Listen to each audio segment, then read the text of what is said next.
Hello বন্ধুরা, আজকে আমি সোয়াবিনের কষা রান্না করব। তো চলো শুরু করা যাক। সিম্পলভাবেই রান্না করব, কারণ দুপুরবেলা কোনো রকম করে রান্না করেছি আর আলু সিদ্ধটা করে রেখেছিলাম। এখন সোয়াবিনের কষাটা রান্না করব রাতের জন্য। চলো তাহলে শুরু করা যাক।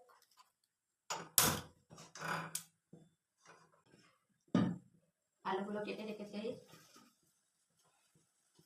আজকে নিরামিষ রান্না করব একদম, কারণ আজকে পূর্ণিমা, তাই সকাল থেকে নিরামিষই সব খেয়েছি আমরা।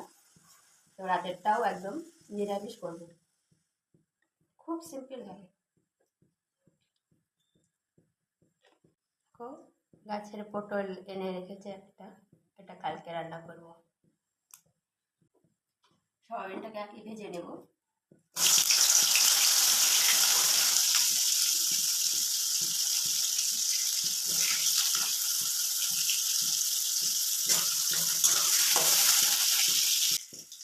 এটার সাথে আমি জিরে এড করে দিচ্ছি। এটাও ভাজি হয়ে যাবে সাথে সাথে। দেখো আমার সয়াবিন ভাজিটা হয়ে গেছে লাল করে। এই সেদ্ধ করে আলুটা কেটে রেখেছিলাম, এটা দিয়ে দিচ্ছি।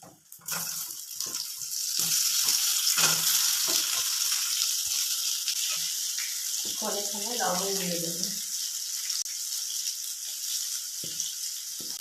এখন এক এক করে হলুদ, লবণ, জিরে গুঁড়ো, ধনে গুঁড়ো দিয়ে দেবো, আর সামান্য লঙ্কা গুঁড়ো।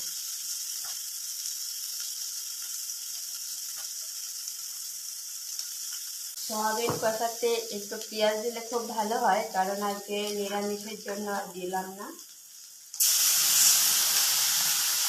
সোয়াবিনকে একদম মাংসের মতন করে রান্না করলে খুব ভালো হয়, কারণ এটাও এক প্রকার মাংসই বলা যায়।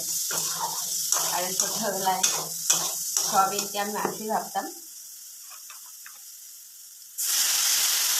হয়ে গেল আমার কষানো, জল দিয়ে দিলাম, এটা সেদ্ধ হয়ে গেল, বাস নামিয়ে দেবো।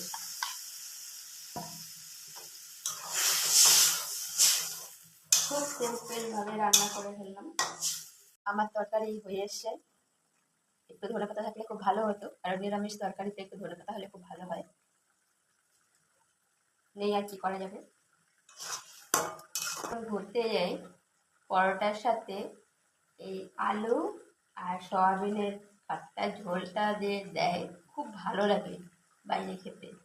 কিন্তু তাদের মতন করে আমাদের আর রান্না হয় না, তারা কোনো রকম রান্না করে দেয়, কিন্তু তবু স্বাদ লাগে। আর আমরা এত সুন্দর করে রান্না করি, তবুও সেরকম স্বাদ হয় না। তরকারি হয়ে গেছে।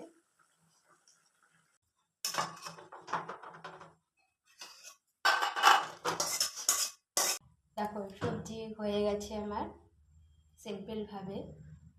তোমাদের কেমন লেগেছে তোমরা কমেন্ট করে জানাবে। খুব সাধারণভাবে রান্না করেছি। টাটা।